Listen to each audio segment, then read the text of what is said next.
Secuestro o retención, el término aún genera un álgido debate en Colombia. Las FARC afirman haber retenido al general del ejército colombiano, Rubén Alzate. Sorpresivamente, la Fiscalía de Colombia, encargada de investigar los delitos y acusar a los criminales en el país, ha coincidido con este discurso de los terroristas y ha anunciado que va a abrir una investigación en el caso por retención indebida y no por secuestro.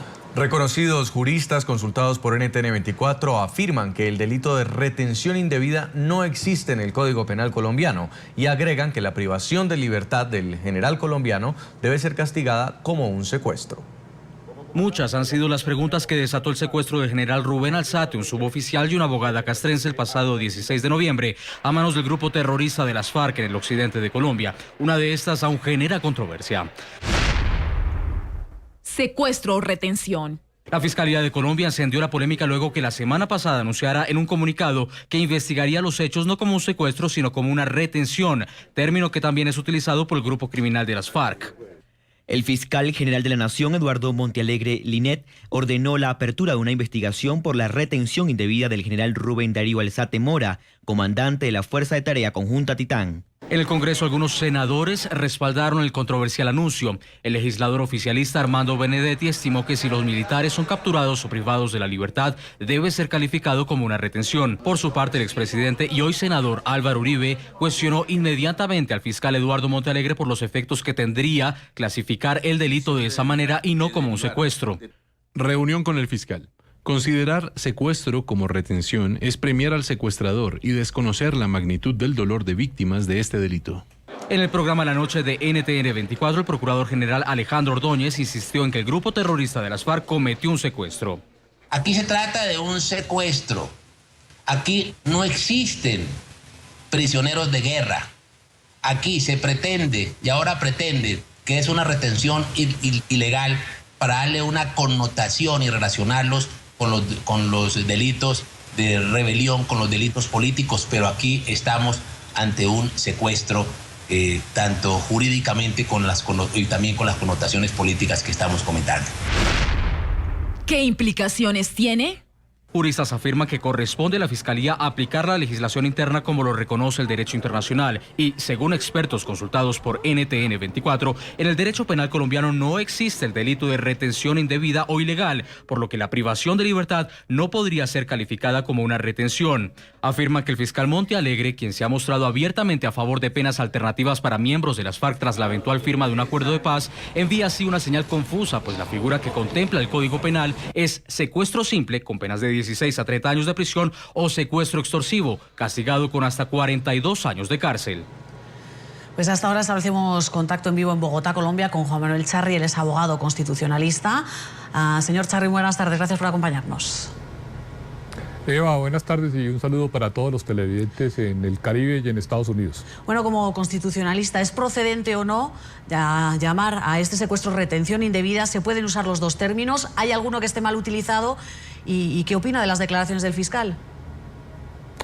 En el ordenamiento penal colombiano existe la figura del secuestro. Como bien señalaban ustedes, secuestro simple o extorsivo. No existe un delito propiamente de retención ilegal. Lo que existe es la rebelión, la sedición y la sonada, y allí aparece una figura indirecta que es retener a autoridades que tengan mando político o militar para efectos de la rebelión o la sedición. Me parece que en este segundo caso no aplica el concepto porque estábamos frente a un militar un día festivo, sin uniforme, desarmado, y lo que ocurrió fue propiamente un secuestro. Señor Charri, en medio de una negociación de paz que está suspendida pero se estaba adelantando, ¿qué implicaciones puede tener que este delito, este crimen del secuestro del general colombiano entre dentro del término de retención indebida? A ver, el secuestro es una figura mucho más censurable por la opinión y con penas de prisión mucho más altas.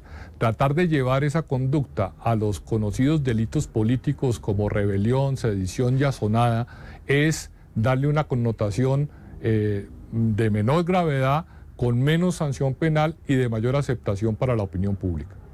¿Significa que el fiscal de Colombia está equivocado cuando habla de retención indebida y que lo que habría detrás es todo eso, precisamente bajarle un poco el nivel a este delito?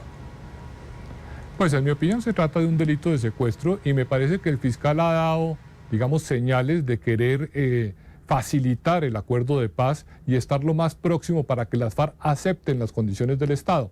Y debe haber la preconcepción de que calificar la conducta de secuestro sería una posición que las FARC no aceptarían. Abogado Charri, y detrás del fiscal también hemos escuchado simpatizantes del gobierno, también senadores, oficialistas, hablar de retención indebida, incluso de captura. Senadores que en el pasado hablaban muy fuerte contra el secuestro. ¿Cuál es el peligro en empezar a cambiar esta terminología? ¿Cómo se está hablando del conflicto colombiano?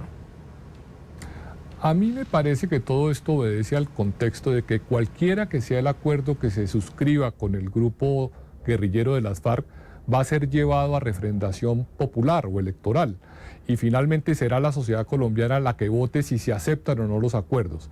Todo esto va en dirección a que se vayan agrupando estas conductas bajo el título de delito político, que va a ser el que va a tener concesiones para la justicia transicional y que va a permitir que los guerrilleros participen en política. Si el delito no es calificado como político o como delito conexo a los políticos, pues tendrán la dificultad de no poder participar en política. Pues Juan Manuel Charri, abogado constitucionalista, muchas gracias por haber estado estos minutos con nosotros. Muy buenas tardes. Muy buenas tardes, muchas gracias a ustedes.